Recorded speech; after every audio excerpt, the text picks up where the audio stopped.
Je vais vous poser une question. Quand nous avons un grand problème d'orgueil, un petit problème de routine ne nous humilierait-il pas? Oh Seigneur, j'ai besoin de toi. Seigneur, je ne suis rien sans toi. J'ai besoin de toi, aide-moi, Restez Seigneur. avec nous dans Jouissez de votre vie.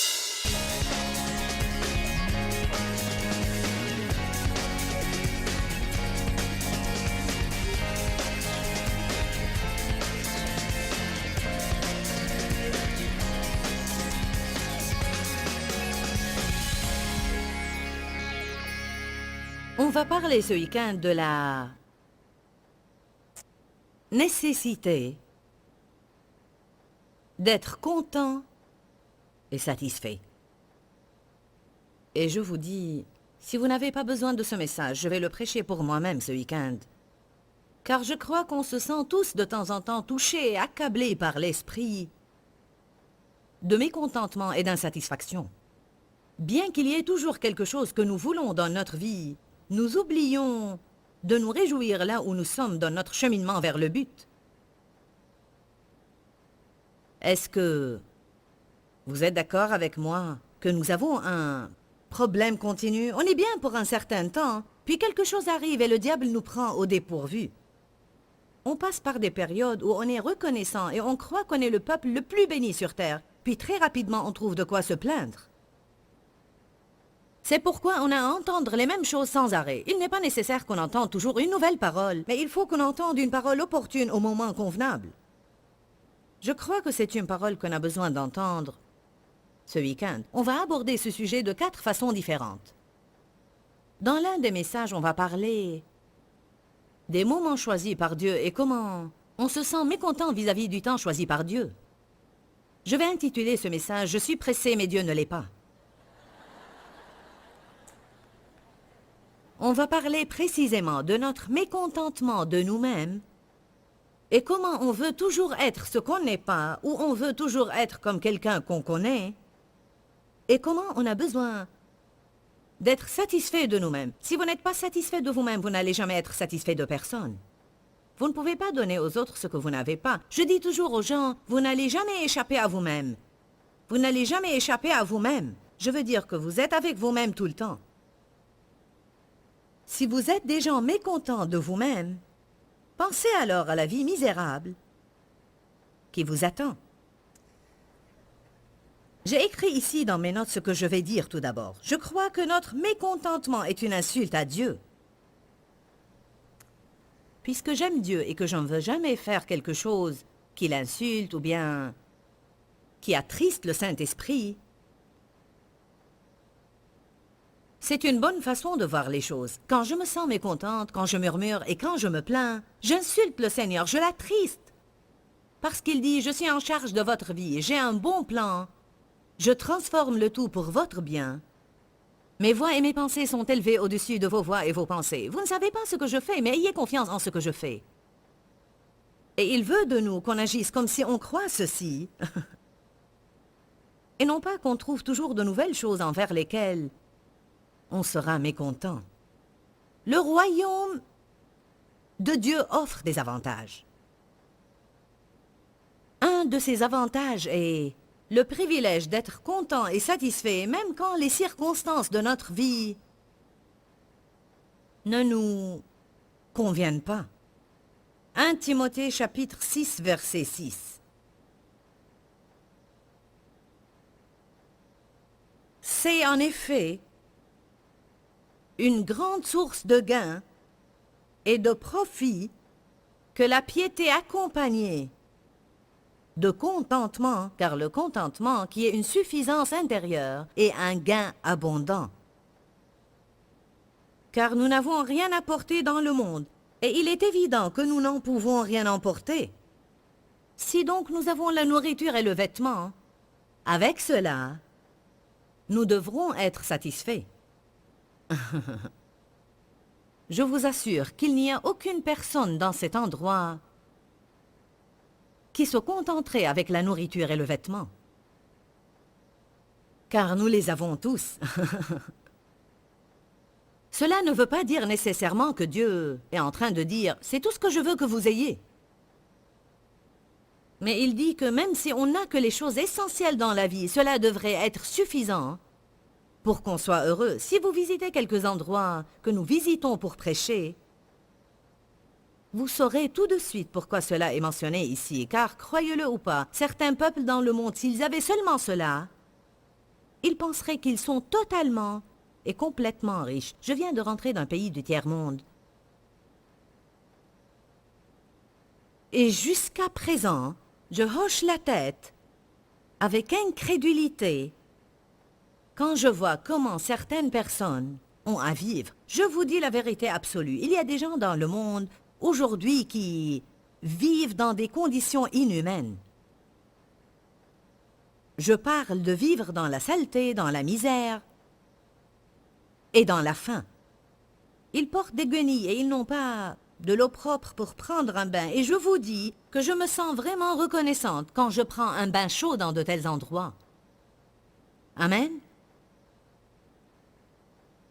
Le contentement et la satisfaction sont des avantages du royaume. Et on a besoin d'être secoué de temps en temps pour qu'on reprenne le bon chemin. Je ne crois pas qu'il y a quelqu'un ici qui n'a pas entendu un tel message. Mais parfois on s'écarte du chemin étroit et on suit le chemin large. Et c'est de cette façon que Dieu nous remet sur le bon chemin. Alors nous allons subir un ajustement ce soir, ok? Un ajustement par l'esprit. Regardons un peu le côté négatif de ceci. Mécontent, malheureux, triste, insatisfait, sens de ressentiment. Une vie insatisfaisante, une vie qui ne fait pas plaisir à la personne. De différents sentiments qui révèlent le mécontentement. En fait, cela tourmente la personne. Être content, être satisfait est vraiment une source de joie. Mais être mécontent est une source de peine et de tourment. On sait cela, mais cependant, parfois, il est difficile de l'appliquer. C'est ridicule d'être contrarié par des choses que vous ne pouvez pas changer. Je crois que c'est ce qui nous énerve vraiment, ne pas pouvoir changer les choses. Le point essentiel, c'est que la plupart de nous aiment contrôler les situations. La plupart de nous aimeraient être de petits Saint-Esprits qui essayent tout le temps de faire ce que Dieu seul peut faire. Plusieurs d'entre nous étaient en train de discuter aujourd'hui au déjeuner. Des amis à nous qui sont venus pour la réunion. Et Dave et moi étions en train de dire comment on aimait régler les choses. On aime arranger nos enfants. On aime changer notre patron qui ne nous traite pas comme il faut. On veut arranger le monde. On veut apprendre aux autres comment faire les choses et on veut qu'ils s'appliquent à faire ce qu'on leur dit de faire. Le point essentiel est qu'il y a beaucoup de choses que Dieu seul peut changer. Au cours de tout cela, on a besoin d'apprendre à être content là où on est sur notre chemin vers le but. Car ce jour que je vis ne reviendra jamais. Une fois passé, il ne revient plus. Il est passé, passé, passé. Ce n'est pas étonnant que David ait dit « C'est la journée que l'Éternel a faite, je vais... » J'ai un sentiment que David s'est levé ce jour-là en se sentant mal. Je le sens vraiment. Je crois que quand on lit de telles choses dans la Bible, on découvre les annales de personnes qui ont senti ce qu'on ressent nous-mêmes parfois. Et elles avaient à prendre une décision et faire une déclaration de foi, de ne pas vivre selon leurs sentiments. C'est ici la journée que l'Éternel a faite. C'est un luxe précieux que le Seigneur m'a donné, vivre et respirer. Encore un jour. Comment je vais vivre ce jour? Je vais le vivre dans l'allégresse et la joie. Et on sait tous que pour faire cela, on aura parfois à parler à nous-mêmes. Bien, regardons le côté positif. Le mot content veut dire être satisfait et résigné à vos circonstances. On n'aime pas cela tout de suite car on pense « je ne vais pas accepter ce qui se passe dans ma vie ». Personne ne dit qu'être content veut dire ne jamais vouloir changer. Évidemment, on veut tous voir des changements en nous-mêmes, dans nos finances, dans le monde entier et dans les gens qui nous entourent. Comment pourrais-je regarder le monde et dire « je suis satisfaite » ? Je veux voir un changement.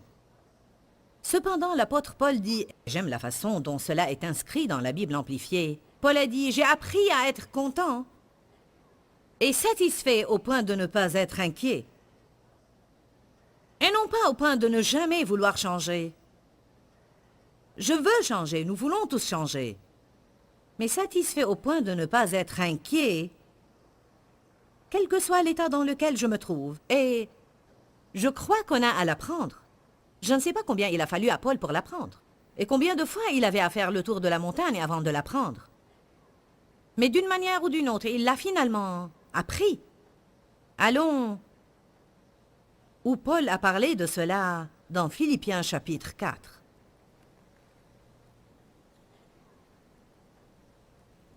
Une des caractéristiques de la chair, c'est que dès qu'on commence à parler d'être satisfait là où on est, elle veut piquer une crise.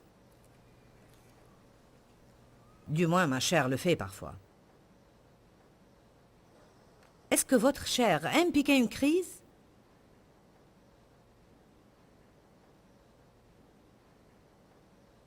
Parfois, je me trouve face à des problèmes quand je ne veux pas en avoir. Je n'ai pas prévu de me lever et d'avoir un problème. J'ai soif de plus de contentement dans ma vie. Qui d'entre vous a soif d'un plus haut niveau de contentement et de satisfaction dans sa vie? Vous savez quoi? Ça ne va pas tomber sur nous. Nous aurons à essayer de l'obtenir. Nous aurons à apprendre certaines choses et à prendre une décision. Je vais persévérer et découvrir comment être content. Et je suis totalement prêt à faire tout changement nécessaire pour atteindre un niveau plus profond de contentement et de satisfaction dans ma vie. Philippiens 4, verset 11. Ce n'est pas en vue de mes besoins que je dis cela. Paul disait dans le verset précédent, « Je suis content parce que vous m'avez envoyé une offrande. » Puis il ajoute après, « Ce n'est pas en vue de mes besoins que je dis cela. » Il a dit, « Ce n'est pas que j'avais besoin de quelque chose. Et puisque vous m'avez envoyé une offrande maintenant, je me sens content. J'étais content avant que vous me l'ayez envoyée. Parce que j'ai appris à être content et satisfait au point de ne pas être inquiet ou troublé, quel que soit l'état où je me trouve. Je sais vivre dans le dénuement, je sais vivre dans l'humiliation et dans la gêne, je sais aussi vivre dans l'abondance et je sais jouir de la postérité. En tout et partout, j'ai appris le secret. Dites tous, le secret. Paul, nous te prions de nous dévoiler ce secret.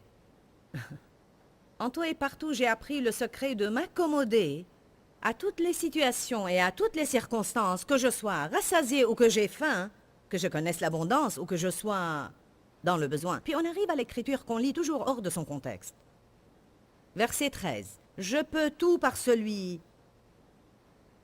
qui me fortifie. Je suis prêt à tout faire et j'ai la force de faire quoi que ce soit par lui qui m'infuse une force intérieure. Je suis satisfait par la satisfaction de Christ. » Que veut dire prendre le verset hors de son contexte? Je crois qu'on prend parfois ce verset et on le cite aux gens en disant « Béni soit le Seigneur ». Si vous voulez vraiment avoir un ministère mondial, vous pouvez certainement l'avoir. Non, vous ne pouvez pas l'avoir si Dieu ne le veut pas. Il y a des dons et une grâce spéciale dans la vie des personnes et aucun d'entre nous ne peut aller au-delà de l'appel de Dieu sur sa vie. Chacun d'entre nous doit accomplir et achever ce que Dieu l'a appelé à faire, mais on ne peut pas dire à quelqu'un d'autre « je vais faire ce que tu fais ». Je peux tout par le Christ qui me fortifie. Même si j'ai très envie d'être un conducteur de louange, je ne vais pas pouvoir le faire. Ça ne va pas réussir. Au début de mon ministère, j'ai décidé non seulement de prêcher, mais de chanter aussi. Car j'ai cru que ce serait super de pouvoir prêcher et de pouvoir chanter. J'ai acheté une guitare et j'ai commencé à jouer. Mais vous voyez comme mes doigts sont petits et courts. Regardez, j'ai les doigts petits et courts. Peut-être quelqu'un d'entre vous a les doigts courts et il arrive à jouer de la guitare, mais moi, je n'ai pas pu le faire. Ça n'a pas marché. Quand j'étais à l'école, je n'ai jamais pu apprendre à lire la musique. Je ne pouvais pas du tout l'apprendre. Je n'étais pas intéressée au do, ré, mi, fa, sol, la, si, do. En fait, je n'aimais pas du tout dessiner ces petites choses avec des lignes et des petits cercles dessus. Quelle que soit la tonalité que j'utilisais pour chanter, j'étais à la marge. Alors, Peu importe combien je dis par jour, je peux tout par le Christ qui me fortifie, c'est une chose que je ne peux pas faire. Il ne faut pas qu'on tire une écriture hors de son contexte. Quand Paul a dit cette écriture, par la force de Christ, je peux tout faire, il voulait dire, je peux être content même quand je passe par de mauvaises circonstances. Et je peux aussi faire le bien quand je passe par de bonnes circonstances. Et il est important qu'on puisse faire les deux. L'année passée, Dieu m'a dit quelque chose que j'ai vraiment aimé. Il a dit, il y a deux tests différents que les gens doivent réussir concernant l'argent. Comment ils agissent quand ils ont de l'argent et comment ils agissent quand ils n'ont pas d'argent. On pourrait avoir une mauvaise attitude quand on n'a pas d'argent, mais certains ont une mauvaise attitude quand ils en ont. Soudain, ils se sentent mieux que les autres, ils n'ont plus de temps à donner aux autres et ils ne vont plus rien faire pour les autres. Alors Paul a dit, je sais comment vivre, que ce soit dans l'abondance ou que ce soit dans le besoin. Je suis un homme heureux dans les deux cas. Ma joie ne provient pas de mon argent. Il a dit par la force de Christ, je peux tout faire. Alors, quel est le secret dont Paul parlait? Une des choses que je vais vous dire, c'est que toute notre vie, étant qu'on est vivant sur cette terre, on va avoir un mélange d'abondance et de besoin. Personne n'aime entendre cela, car on veut tous penser qu'on va atteindre une place glorieuse où l'on ne fait rien que flotter sur la nuée de gloire toute la journée. Alléluia, Alléluia. On va avoir un mélange de choses qu'on aime et de choses qu'on n'aime pas. On va rencontrer des personnes qui nous apprécient et nous aiment tout le temps et on va les aimer infiniment. Et des personnes qui nous exaspèrent et nous rendent fous. Amen. Je t'en prie, éloigne cette personne vite de ma vie, Seigneur. Cela ne vous fera aucun bien. Vous allez rencontrer au moins 2 personnes pareilles dans l'endroit suivant que vous allez visiter.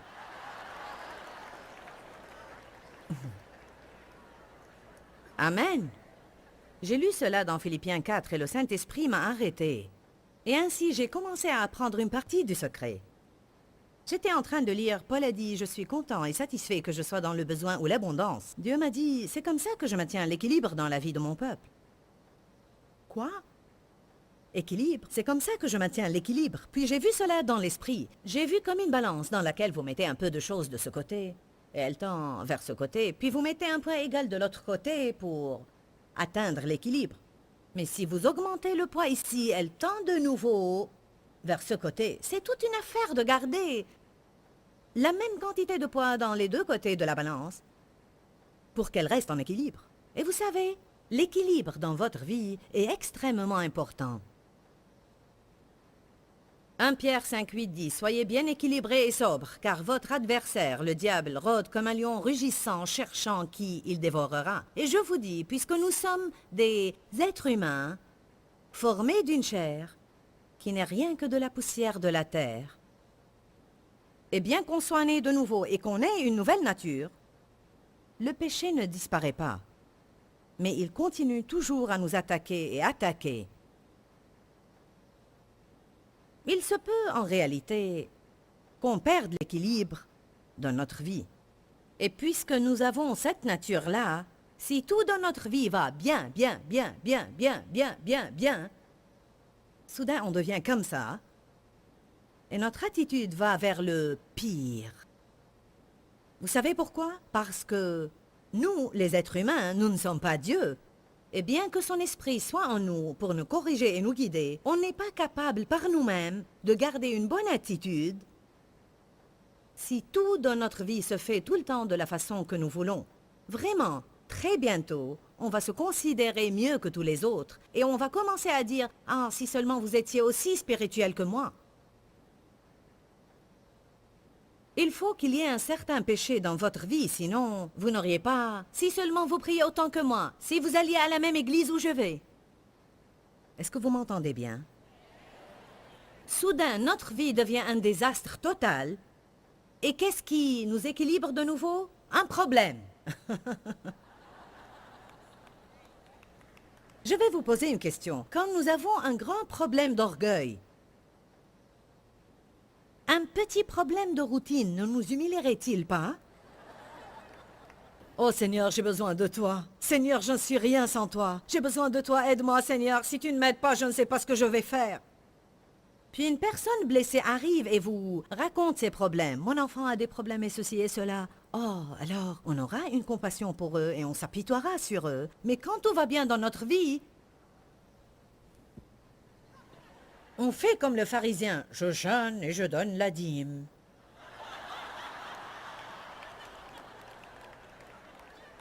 Amen. Une des choses qui m'ont aidé, beaucoup de choses m'ont aidé, mais une des choses qui m'a aidé le plus, c'était quand je me trouvais face à des choses que je n'aimais pas. Et je disais, Seigneur, je n'aime pas cela, mais il semble que je dois en avoir besoin. Et je crois vraiment que ça va œuvrer pour mon bien. Cela pourrait ne pas avoir l'air positif maintenant, mais je suis sûre et certaine qu'à un moment donné, il va œuvrer pour mon bien et qu'à un moment donné, il va correspondre à ton plan global pour ma vie. Croyez-le ou pas, le plan global de Dieu consiste non seulement à me bénir, mais aussi à développer en moi une attitude de piété et à me voir grandir spirituellement en oubliant mes propres intérêts pour que je puisse être une bénédiction pour les autres avant de partir d'ici. Amen. Allons donc. Il y a quelque chose qui intéresse Dieu plus que nous voir bénis. Il veut qu'on grandisse. Je suis sûre que nous savons tous qu'il y a aujourd'hui quelques problèmes d'attitude dans l'Église à travers le monde entier et que rares sont les personnes qui recherchent la sainteté et la consécration et qui se sacrifient pour être ce que le Seigneur veut qu'ils soient. Et souvent, on ne distingue pas la différence entre les croyants et les incroyants. Je sais que ça ne vous regarde pas. Qui est d'accord que nous avons besoin de nous élever un peu plus haut en tant que croyants et que nous avons à vivre la parole et non seulement la déclarer? Amen. Nous avons tous besoin de le faire. Qu'est-ce que Paul a appris d'autre? Quel autre secret a-t-il appris? Je crois qu'une des choses que Paul savait était « ce problème aussi va passer ». J'aime cela. Je me dis tout le temps, ce problème ne va pas durer à jamais. Il va passer. Si je reviens en arrière et je regarde ma vie, et si vous aussi vous revenez en arrière, combien de fois vous êtes passé par des problèmes et vous avez pensé « je ne peux pas supporter cela ». Et le diable vous disait toutes les 5 minutes « ça ne va jamais passer, ça ne va jamais passer, ça ne va jamais passer ». Vous êtes là maintenant de l'autre côté et tous ces problèmes ont passé. Qui peut revenir en arrière maintenant et voir combien ces problèmes ont concouru à son bien? Mais sûrement, quand on les endure, c'est vraiment pénible. Paul a appris un secret, et c'est que Dieu se servait de ces problèmes pour maintenir l'équilibre. Le problème va passer. Je crois aussi qu'il avait une révélation profonde que Dieu contrôlait les situations. Gloire à Dieu, on a parlé aujourd'hui d'un sujet très important. Soyez contents et soyez satisfaits. J'ai passé une longue période de ma vie sans être contente et sans être satisfaite. Et il est misérable de mener une telle vie. Je crois que j'en suis arrivée au point dont Paul parlait quand il a dit qu'il avait appris à être content et satisfait. C'est une chose que vous apprenez, une décision que vous prenez. Personne d'entre nous ne va être content et satisfait parce que nos circonstances nous conviennent. Mais nous pouvons prendre une décision. Bon, faites attention, je parle d'une décision ici. Nous pouvons décider de nous contenter par ce que nous avons, sachant que Dieu va toujours suffire à nos besoins. Je ne sais pas par quelles circonstances vous passez maintenant. Je ne sais pas par quel genre de choses vous passez maintenant, mais je suis sûre que plusieurs d'entre vous passent par des choses extrêmement difficiles. Vous pourriez me dire, bon Joyce, comment pourrais-je être content? Comment pourrais-je être satisfait? Je ne vous dis pas que vous devez être satisfait jusqu'au point de ne vouloir aucun changement dans votre vie. Nous voulons tous voir un changement dans notre vie, mais je vous dis que c'est ici la journée que l'Éternel a faite. Il vous a donné cette journée. Ne la gaspillez pas. Pourquoi Seigneur, pourquoi? Dans ce livret, Joyce Meyer nous enseigne à travers la parole comment être délivré de la confusion. Pour obtenir ce livret gratuitement, écrivez-nous à Joyce Meyer, boîte postale 40095, 6300 Larnaca, Chypre. Ou bien visitez notre site web www.joycemeyer.org/fr.